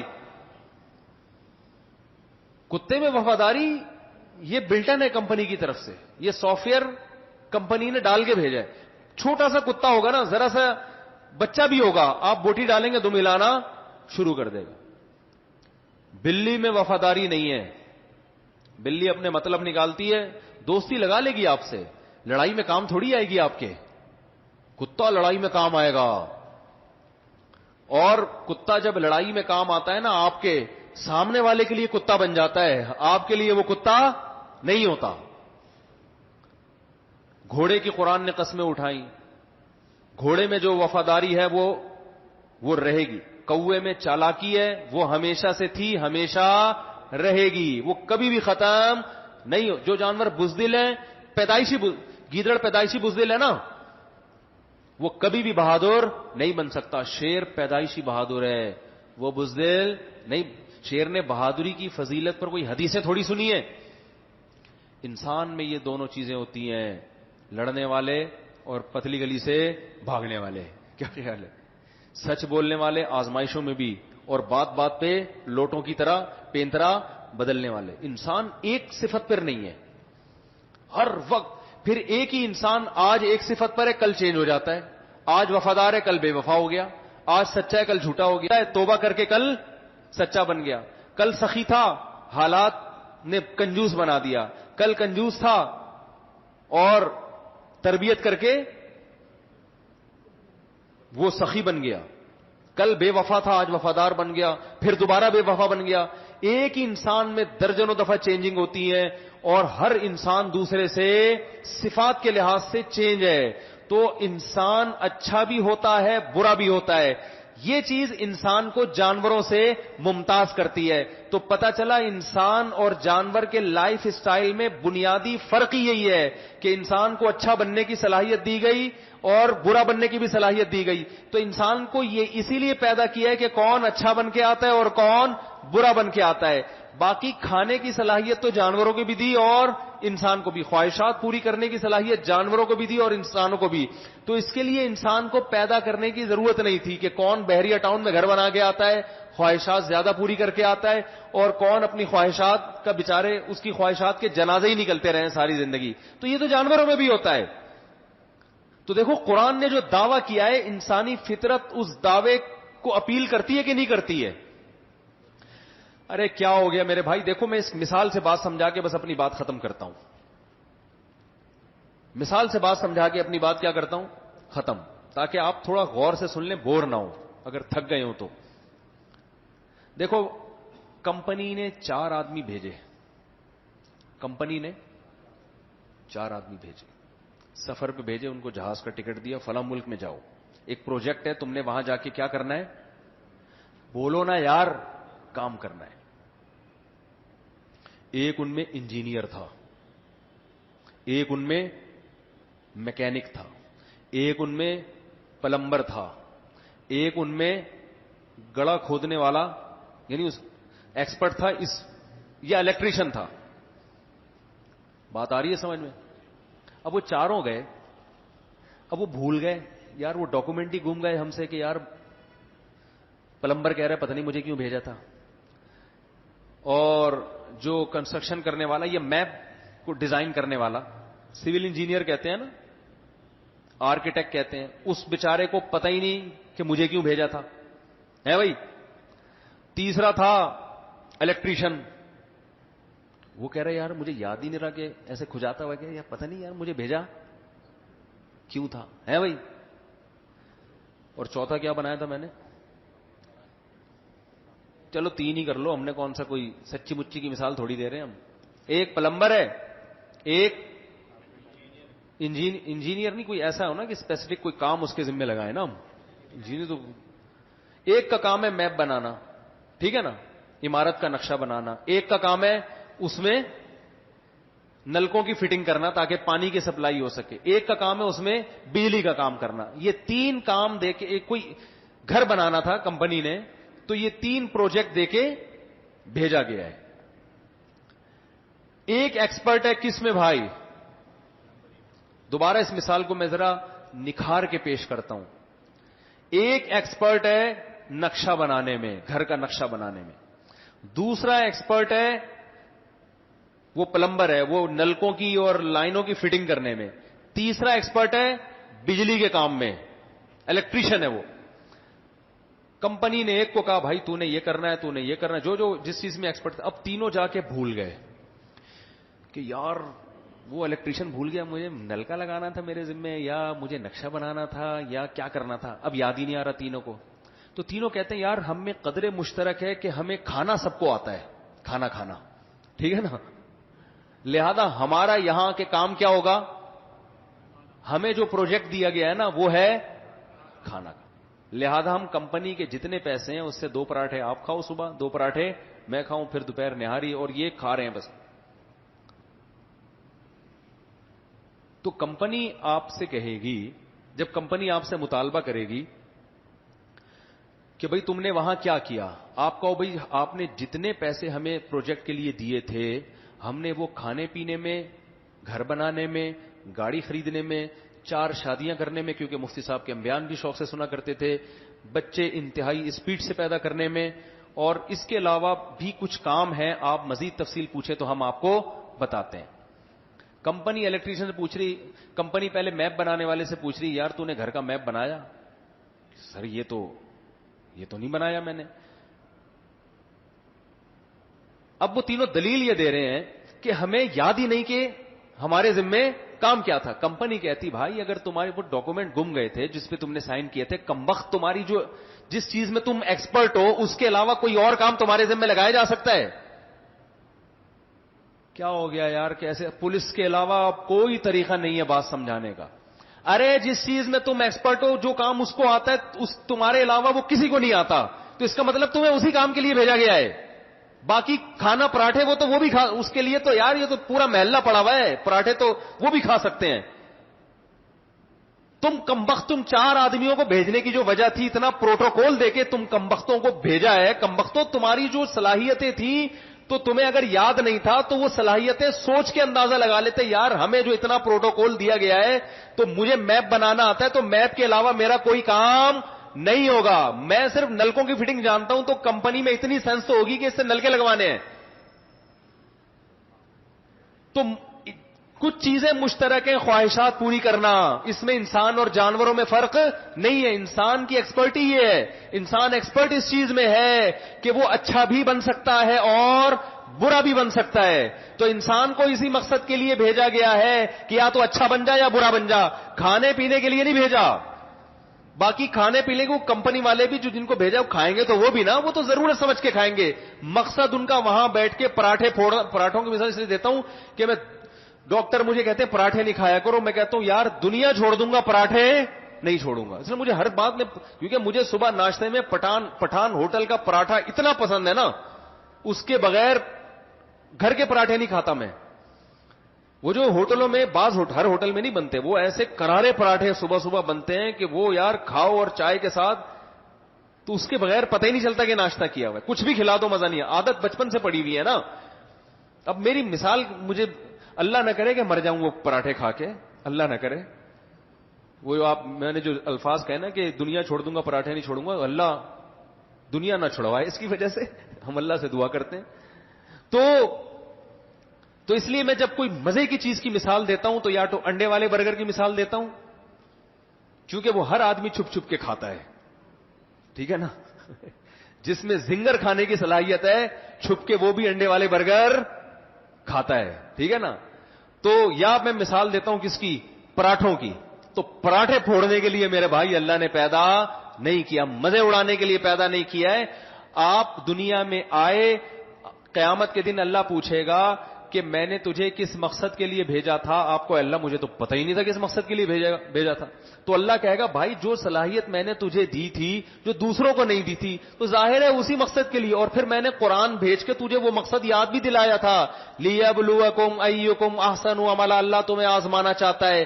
آزمائش اور امتحان کی صلاحیت صرف تم میں ہے, جانوروں میں امتحان کی صلاحیت نہیں ہے. کیونکہ ایگزامینیشن ہال میں بٹھانے کے لیے کھوپڑی کا ہونا ضروری ہے. جانوروں کے پاس کھوپڑی نہیں ہوتی. اور امتحان کس چیز کا ہے؟ اچھے بنتے ہو یا برے. یہ آزمائش ہے تمہاری. تو اچھا برا بننے کی صلاحیت بھی تم میں, امتحان دینے کی صلاحیت بھی تم میں, کیونکہ امتحان اسی سے لیا جاتا ہے جس میں پاس ہونے کی بھی صلاحیت ہو اور فیل ہونے کی بھی صلاحیت ہو. کسی پاگل کو کبھی امتحان گاہ میں لے جا کے نہیں بٹھایا جائے گا, کیونکہ اس میں پاس ہونے کی صلاحیت ہی نہیں ہے. تو امتحان کس بات کا لیا جا رہا ہے بھائی؟ امتحان کے بعد تو یا تو پاس ہوگا یا فیل. جانور پاس نہیں ہو سکتا. کتے سے اگر یہ کہا جائے کہ تو نے بھونکنے سے پہلے سوچنا ہے, برے لوگوں پہ بھونکنا ہے, اچھے لوگوں پہ نہیں بھونکنا, کیونکہ اچھوں پہ بھونکنا بری بات اور بروں پہ بھونکنا اچھی بات. کتا اس امتحان میں کامیاب ہوگا؟ وہ کہے گا پھر یہ کتا پن پھر میں کب دکھاؤں گا؟ میرا کتا پن تو جب ہی جھلکے گا جب میں اچھے اچھے لوگوں جو ہے نا وائٹ کپڑے پہنے ہوئے بزرگ آنے دین پر بھی میں بھونکوں گا, تب پتہ چلے گا کہ میں کتا ہوں. کتا تو مجھ سے ایک دفعہ کسی نے پوچھا کہ کتا اتنا وفادار جانور ہے تو شریعت نے اس کو اتنا کمتر کیوں سمجھا؟ میں نے کہا اس لیے کہ وہ کسی بھی وقت کتے پن پہ بولو بھائی آ سکتا ہے. اور میں نے کہا وجہ اس کی ہے کہ حرکتیں اس کی کتے جیسی ہیں. تو صلاحیت اللہ انسان کو جو دی ہے اچھے اور برے بننے کی, تو اس کا مطلب بھیجنے کا مقصد کیا ہے؟ اچھا بنتا ہے یا برا بنتا ہے؟ تو کام دے کے بھیجا, تجھ میں اچھا بننے کی صلاحیت ہے تو تو نے اچھا بن کے آنا ہے. جیسے اس کمپنی نے بھیجا تھا بھائی تو الیکٹریشین ہے تو نے فٹنگ جو ہے نا ساری تارے وارے لگا کے آنا ہے. تجھ میں یہ صلاحیت ہے کہ تو تارے لگا بھی سکتا ہے اور وہاں بیٹھ کے پیڑے کھا کے ٹائم بھی ضائع کر سکتا ہے. تو اللہ نے ہمیں یہ صلاحیت دی ہے کہ ہم اچھا بن سکتے ہیں. جانور کے پاس یہ صلاحیت ہی نہیں ہے کہ وہ اچھا بن سکے. اور برا یہ اچھے کی اپوزٹ کو کہتے ہیں. جو اچھا نہیں بن سکتا وہ برا بھی نہیں بن سکتا. تو انسان کو دنیا خدا کی قسم گورے کے پاس اس سوال کا جواب نہیں ہے. یار تم مجھے ایک بات بتاؤ, تم گورے کی اتنی عزت کرتے ہو اس لیے کہ وہ ہر چیز کا پرپس جانتا ہے, اسے پتا ہے موبائل کیوں بنایا گیا, کیسے کام کرے گا. تو اگر بنی ہوئی چیزوں کے بارے میں جو استعمال کرنا جانتا ہو اس کی بیس پر کسی کو عزت دی جائے گی, تو جو انسان کے پرپس ہی کو نہ جانتا ہو اس کو کیسے آپ عزت دے سکتے ہو؟ سب سے زیادہ قابل عزت وہ ہے جو سب سے پہلے انسان کو پہچانے کہ اس کو کیوں بنایا گیا. تبھی ہم گوروں کی اس ترقی کو دیکھ کے بڑا متاثر ہوتے ہیں اور کہتے ہیں کامیاب لوگ ہیں. بھائی یہ کامیابی ایسے ہی ہے جیسے سفر میں آپ کو پتا ہے نہیں کہاں جانا ہے لیکن بزنس کلاس میں آپ سفر کر رہے ہو, لگژری لائف ہے آپ کی, منزل کا پتہ نہیں ہے. گورا بزنس کلاس میں سفر کر رہا ہے لیکن اس بیچارے کو پتہ ہی نہیں ہے کہ میں نے جانا کہاں ہے. اسی بزنس کلاس کے مزے اڑا اڑا کے زندگی کیا ہو جاتی ہے تمام, اور اس بزنس کلاس پہ ہم فخر کر رہے ہیں یار یہ ہے کامیابی. اور ہم اکانومی کلاس میں, پہلے تو ٹرینوں میں نا غریب لوگ سفر کرتے تھے واش روم کے باہر لیٹے ہوئے ہوتے تھے نا بغیر ٹکٹ کے, ٹھیک ہے نا. تو مجھے ایک بات بتاؤ, جو غریب بغیر ٹکٹ کے سفر کر رہا ہو واش روم کے باہر لیٹا ہوا ہو لیکن اس کو پتا ہے میں جا کہاں رہا ہوں, اپنے گاؤں جہاں میں نے جانا ہے, وہ اس مالدار سے, اس بزنس کلاس میں سفر کرنے والے سے زیادہ اچھا نہیں ہے جس بیچارے کو پتہ ہی نہ ہو کہ میں نے جانا کہاں ہے. اس کا تو ہر لمحہ اسے ڈرا رہا ہے کہ ایسا نہ ہو میں منزل سے اور دور ہو رہا ہوں. تو بھائی خوب اچھی طرح سمجھ لو کہ ہماری زندگی کا ایک بڑا مقصد ہے, وہ ہے آزمائش. اچھا بنیں گے تو اجر ملے گا, برا بنیں گے تو کیا ملے گی؟ چترول لگیں گے, سزا ملے گی قیامت کے دن. کیونکہ یہ سزا اور جزا بھی اسی سے سمجھ میں آتی ہے, کیونکہ جس مقصد کے لیے بھیجا گیا اگر اس مقصد کو پورا کرنے پر کچھ مل نہیں رہا ہے تو پھر اس مقصد کا ہونا نہ ہونا کیا ہے برابر. کمپنی نے الیکٹریشین کو بھیجا تو بجلی کے کھمبے لگائے گا وہاں جا کے, پلمبر کو بھیجا تو کیا کرے گا؟ نلکے لگائے گا. وہ کیا اگر میں لگا دوں گا تو کیا ملے گا؟ کہ کچھ بھی نہیں ملے گا. نلکے ملیں گے, لوگوں کو پانی ملے گا, اور مجھے کیا ملے گا؟ آپ کو کچھ نہیں ملے گا. وہ لگائے گا نلکے, اور کام پورا کرنے کے بعد اجر ملتا ہے یا پورا کرنے سے پہلے؟ پورا کرنے کے بعد ملتا ہے. تو یہ دنیا میں غیر مسلم سوال پوچھتے ہیں, کہتے ہیں موت کے بعد زندگی نہیں ہے. تو بھائی کام کا ٹائم تو زندگی ہے, تو اس کا پتہ چلتا ہے کہ اجر زندگی کے بعد ہے. مزدور کو اجرت کام کے دوران تھوڑی دی جاتی ہے, تو اسی سے آخرت کا تصور بھی ثابت ہوتا ہے کہ بھائی کام کا جو ٹائم ہے وہ موت تک ہے, موت تک ہمارا امتحان ہے, موت کے آخری جھٹکے تک ہے. پتہ یہ چلا کہ زندگی جو ہے, حیات جو ہے ہماری, یہ اجر کی جگہ نہیں ہے. اس میں نہ آپ کو نماز کا اجر ملے گا, نہ والدین کی خدمت کرنے کا. اللہ اپنی مرضی سے کسی کو نواز دے تو ایک الگ بات ہے. اصل اجر کی جگہ جب ہے جب کام کا ٹائم ختم ہوگا, اور وہ موت کے بعد ہے. تبھی موت کے بعد انسان فنا نہیں ہوتا. قرآن کہتا ہے ایک جہان سے, دار العمل سے دار الجزا کی طرف ٹرانسفر ہو جاتے ہو تم. تو قرآن کی جو باتیں ہیں میرے بھائی وہ فطرت کو اپیل کرتی ہیں, اور قرآن کے علاوہ جو آپ کو غیر مسلم جس راستے کی طرف, اور لبرل لوگ اور دنیا دار جس راستے کی طرف لے کر جا رہے ہیں, وہ پہلی نظر میں تو بڑی اچھی ہیں, لیکن وہ دعوے اندر سے کھوکھلے ہیں. وہ آپ کو تباہی اور بربادی کی طرف لے کے جا رہے ہیں. وہ سفر کو مقصود بنا رہے ہیں. سفر کس مقصد کے لیے, اس سے بحث کرنے کے لیے وہ تیار ہے ہی نہیں ہے. تو اب اس آخرت کو سامنے رکھ کے آپ کو فیصلہ کرنا پڑے گا کہ مقصد کیا ہے اور ضرورت کیا ہے. ضرورت کی ڈیفینیشن یہ ہے, علامت یہ ہے کہ اسے مقصد پہ قربان کیا جاتا ہے, اور مقصد کی ڈیفینیشن یہ ہے کہ اسے ضرورت پہ قربان نہیں کیا جاتا. آپ نے پشاور جانا ہے, پھر آپ کہیں گے پشاور کیا لگا کے رکھا ہے, وہ ملتان کی مثال دے دو. تو میں پشاور جا رہا ہوں اصل میں, ٹھیک ہے نا, کسی کام سے جا رہا ہوں پشاور, لیکن پشاور رکوں گا نہیں, آگے جانا ہے. پھر وہاں سے آپ نے پشاور جانا ہے, مقصد ہے آپ کا اتنے بج کے اتنے منٹ پہ وہاں پہنچ جانا. ذریعہ مقصد کیا ہے؟ جہاز میں جا سکتے ہیں, ٹرین میں جا سکتے ہیں, بس میں جا سکتے ہیں. پھر جہاز میں پی آئی اے کے فضائل آپ نے سن لیے, پتہ نہیں جائیں گے کہ نہیں جائیں گے. پی آئی اے میں بھی جا سکتے ہیں, ایئر بلو میں بھی جا سکتے ہیں. تو پتہ یہ چلا کہ جی آپ کو شوق ہے جہاز میں جانے کا, لیکن کوئی فلائٹ پی آئی اے جا نہیں رہی ہے, کوئٹہ جا رہی ہے. یہ انسان کی ضرورت ہے کہ وہ سفر آرام دہ چاہتا ہے. پشاور ٹرین جا رہی ہے, اب آپ آرائش کی خاطر, عیش و عشرت کی خاطر آپ اس بیس پہ جہاز میں سفر کر لو گے کہ یہ چونکہ جہاز کا سفر اچھا ہوتا ہے, مزہ بہت آ رہا ہے, تو لہذا میں ٹینشن کیوں اٹھاؤں ٹرین کی یا بس کی, میں جہاز میں جاؤں گا. اس سے بڑا دنیا میں کوئی بیوقوف ہوگا؟ ارے بھائی یہ تو ایک انسان کی ضرورت ہے کہ اچھا سفر کیا گزرے, اچھا گزرے.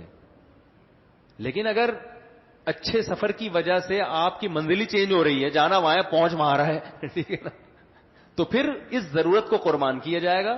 بلکہ بس میں لٹک کے بھی جانا پڑے نا, کوئی اور آپشن نہ ہو. آدمی کہتا ہے بھائی وہاں پہنچنا تو ہر قیمت پہ ہے, لٹک کے جاؤ, بس کی چھت پہ بیٹھ کے جاؤ, کسی بھی طرح جاؤ, تو ساری ضرورتیں اپنی اور آرائشیں قربان کر دے گا. تو بھائی جس کی سمجھ میں آخرت آتی ہے وہ اپنی گاڑی قربان کر دے گا, بحریہ ٹاؤن کے بنگلے قربان کر دے گا. وہ دیکھو مجھے سیالکوٹ میں ایک تاجر ملے, اللہ ان کی عمر میں برکت دے, بڑا پیارا واقعہ سنایا انہوں نے کہا میں اپنے والدین کے, ہم لوگ بہت سارے بیٹے تھے, تو میرے جتنے بھائی وہ سارے امریکہ چلے گئے, میں اکیلا رہ گیا پاکستان میں, اور سارے کھاتے پیتے. اب کہہ رہے ہیں مجھے بھائی بلا رہے تھے, امریکہ آ جا, یہاں بزنس ہے, کاروبار ہے, وغیرہ وغیرہ نا, جاب بھی بہت اچھی ہوتی ہے. 20-22 سال کے نوجوان کو کتنا شوق ہوتا ہے امریکہ جانے کا. کہہ رہے ہیں مجھے یہ خیال ہوا کہ یار میری والدہ یہاں کیا ہو جائیں گی اکیلی, کوئی بیٹا بھی والدہ کے ساتھ نہیں ہے. اب کہہ رہے ہیں مجھے سب کہنے لگے یار اماں کا وہاں سے پیسے بھیج دینا, کچھ بھی کر لینا, لیکن یہ کہ ابھی چلے جاؤ یار, تمہاری تو زندگی بن جائے گی, تم کیا اماں لگا کے رکھی ہوئی ہے. کہہ رہے میں جماعت میں نکلا تو حضرت مولانا طارق جمیل صاحب اس وقت زیادہ مشہور بھی نہیں تھے, پرانا قصہ ہے ان کا. کہہ رہے وہ کپڑے دھو رہے تھے, تو کپڑے دھوتے ہوئے میں نے ان سے پوچھا, میں نے کہا حضرت ایک طرف میری والدہ ہیں, دوسری طرف بزنس, پیسہ, امریکہ کی رنگ رلیاں, تو آپ مجھے مشورہ دے دیں کہ میں امریکہ جاؤں یا یہاں رہ کے اپنی والدہ کی خدمت کروں, یہیں کوئی روزگار تلاش کروں. تو کہتا ہے انہوں نے مجھے خود اپنا واقعہ سنا ہے, کہہ رہے ہیں کپڑے دھوتے دھوتے نا میری طرف ایک نظر اٹھا کے, ان کی سرائکی زبان ہے نا, سرائکی ہے بدلی پنجابی حضرت کی, تو اس زبان میں مجھ سے کہا کہ ادھر کوئی اور اللہ ہے جو ادھر تجھے رزق دے گا, یعنی پاکستان میں رزق دینے والا اللہ کوئی اور ہے اور وہاں رزق دینے والا اللہ. او بھائی تو اللہ کی خاطر جب ماں کی خدمت میں ہے تو جو اللہ تجھے وہاں کھلا سکتا ہے یہاں کیوں نہیں کھلائے گا. اب دیکھو مقصد چونکہ آخرت تھا نا، تبلیغ میں سہ روزے لگانے کی برکت سے اتنا تو سمجھ میں آ گیا کہ مقصد پیسہ کمانا نہیں ہے، اب مقصد آخرت ہے، اور آخرت کہہ رہی ہے کہ اماں کی کو اکیلا چھوڑ کر مت جاؤ. تو انہوں نے، قرآن کیا کہتا ہے کہ آثر الحیات الدنیا، جب آخرت اور دنیا کا ٹکراؤ ہوگا نا تو جو دنیا کو ترجیح دے گا اس کا ٹھکانہ جہنم میں، جو آخرت کو ترجیح دے گا اس کا ٹھکانہ جنت ہے. قرآن نے یہ نہیں کہا جو دنیا کو چھوڑ دے وہ جنت میں جائے گا، یا جو ہے وہ، بس قرآن کہہ رہا ہے جہاں دنیا اور آخرت میں ٹکراؤ ہوگا. دیکھو دنیا امریکہ جاتی ہے تو دنیا اور آخرت میں کوئی ٹکراؤ نہیں ہو رہا، جائیں، کس نے منع کیا ہے آپ کو؟ لیکن جہاں اکیلی ماں رہ رہی ہو پیچھے اور اس کا کوئی خدمت کرنے والا نہ ہو، یہاں دنیا اور آخرت میں کیا ہو رہا ہے؟ لڑائی ہو رہی ہے. اب ساتھ کس کا دینا ہے آپ نے؟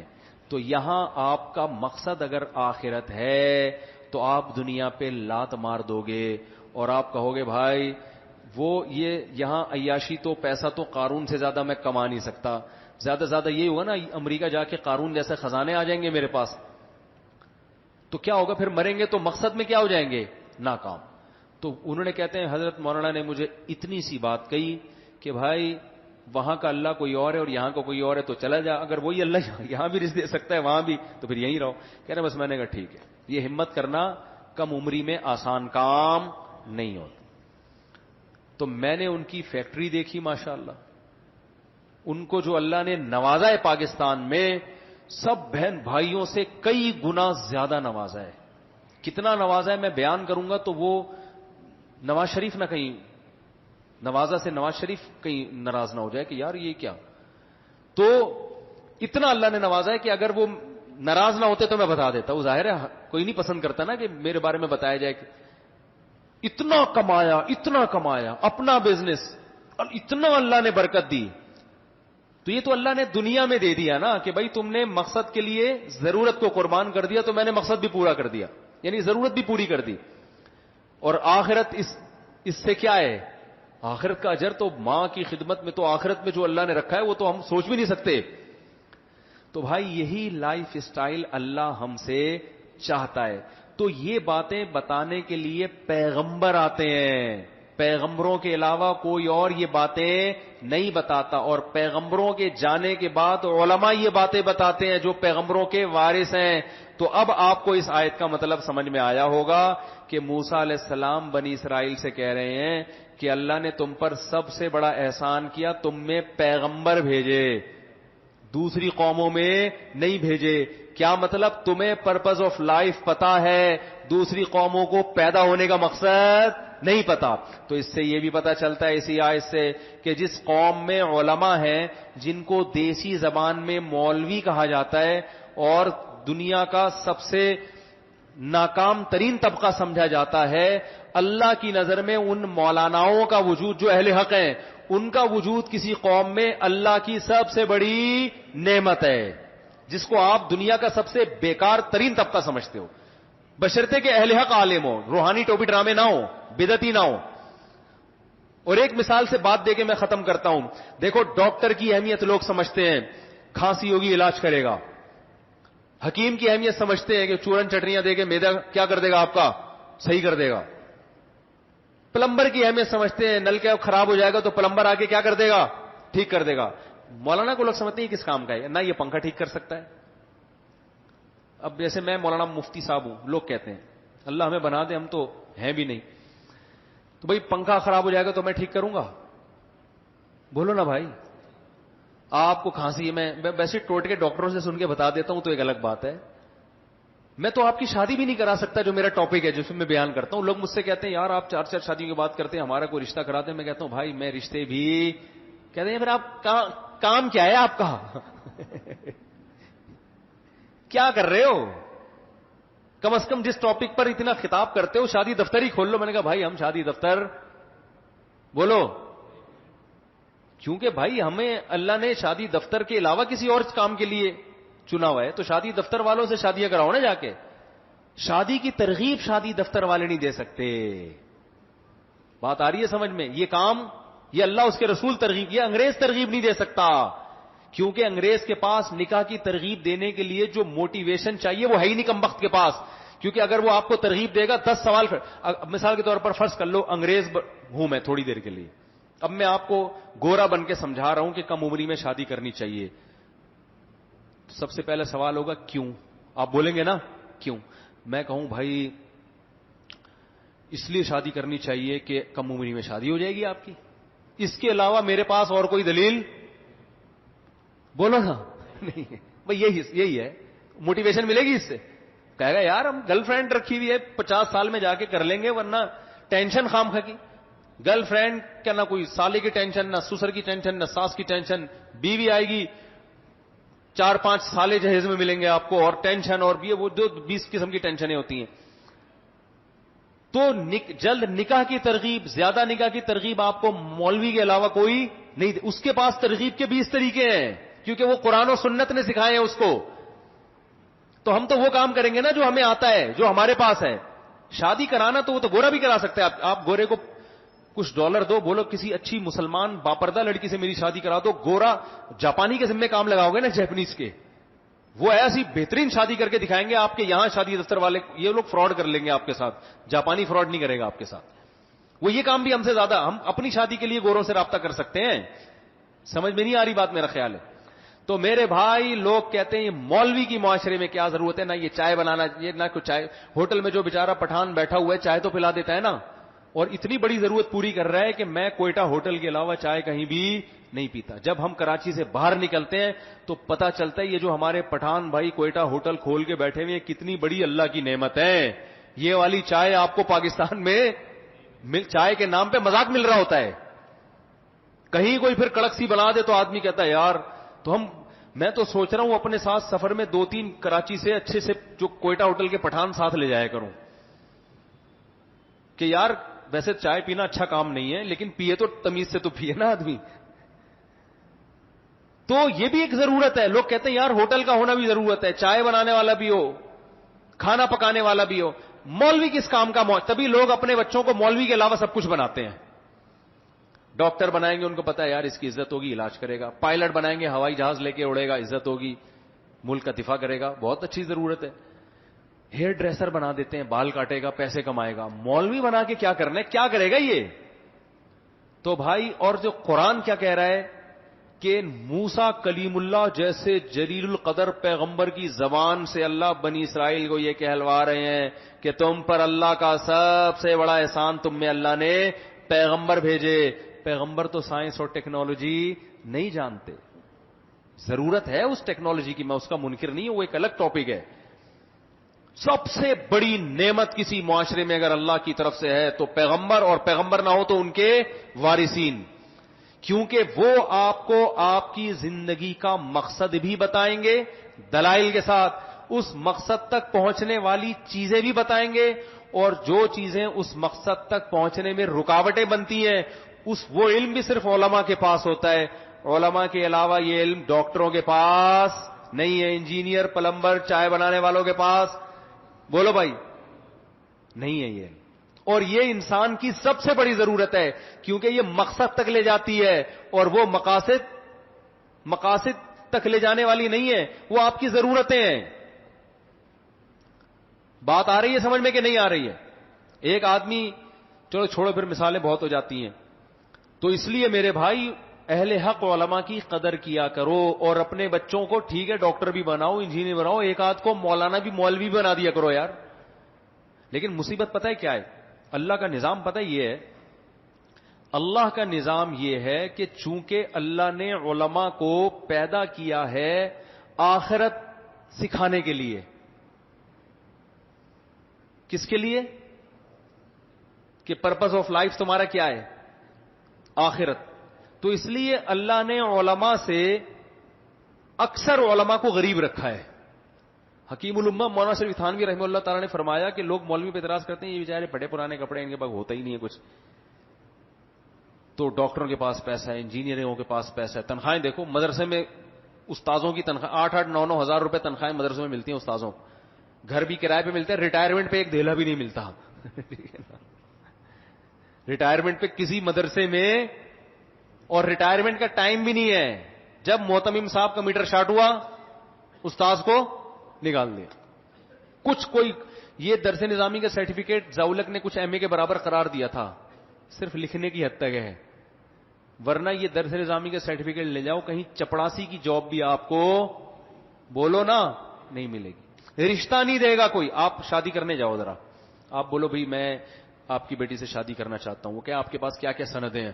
آپ نے کہا میرے پاس پیغمبر کے وارث ہونے کی سند. آپ خوش ہو گئے نا, میرے پاس تو سب سے پاورفل سند ہے.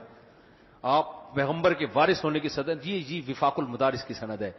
وہ کہے گا بھائی آپ اس کے علاوہ کوئی اور سرٹیفکیٹ ہے آپ کے پاس تو دکھائیں, کیونکہ اس سے زیادہ فضول ترین سرٹیفکیٹ جس کی کوئی ویلیو وفاق المدارس کی نظر میں بھی نہیں ہے, ویلیو ہماری نظر میں کیا ہوگی, کیونکہ اس بیس پہ تو آج کل وفاق المدارس میں جاب نہیں مل رہی ہوتی معذرت کے ساتھ.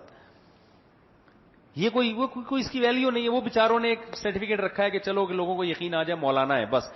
وفاق المدارس کی نظر میں بھی اس سرٹیفکیٹ کی اتنی ویلیو ہے کہ آپ اگر کسی کو یقین نہ آ رہا ہو کہ آپ مولانا ہے کہ نہیں تو پرچہ دکھا دیں, ہم آپ کو سند دے رہے ہیں کہ آپ نے درس نظامی کمپلیٹ کر لیا بس. اس سے زیادہ ان کو بھی پتا ہے کہ کوئی ویلیو بولو نا بھائی نہیں ہے.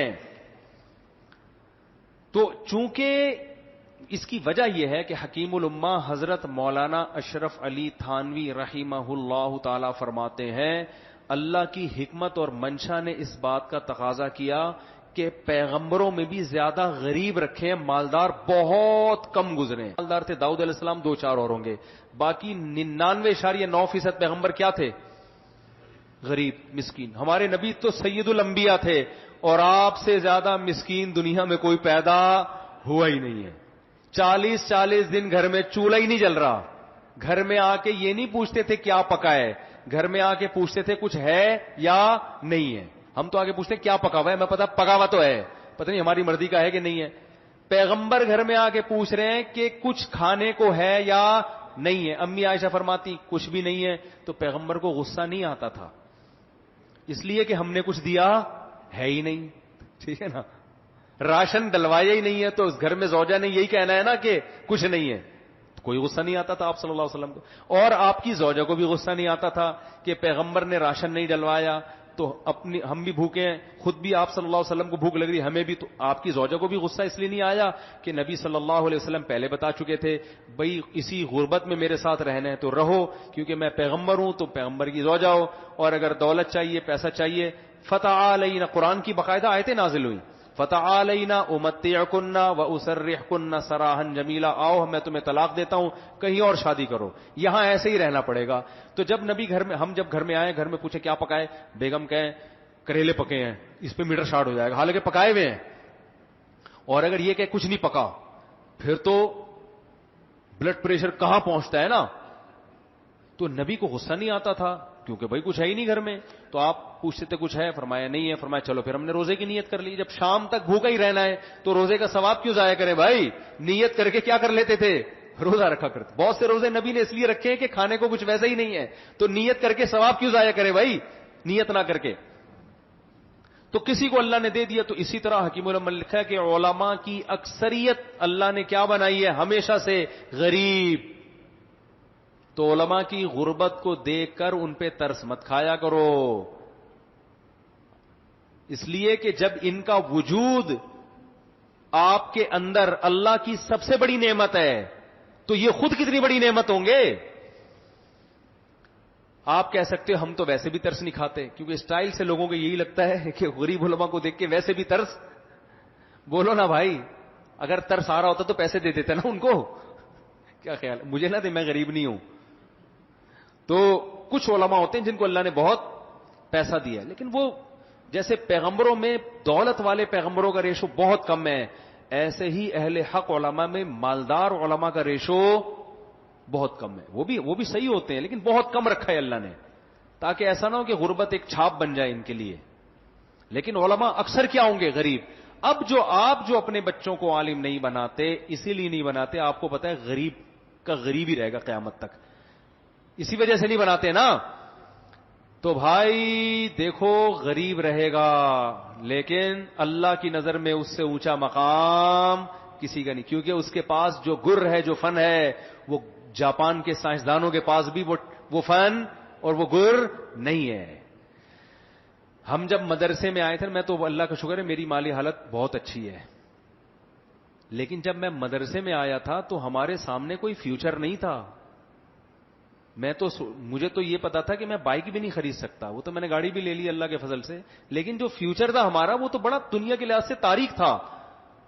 ہم جب آئے تھے تو ہمیں سب سے پہلے تانے ملتے تھے کہ کھاؤ گے کہاں سے.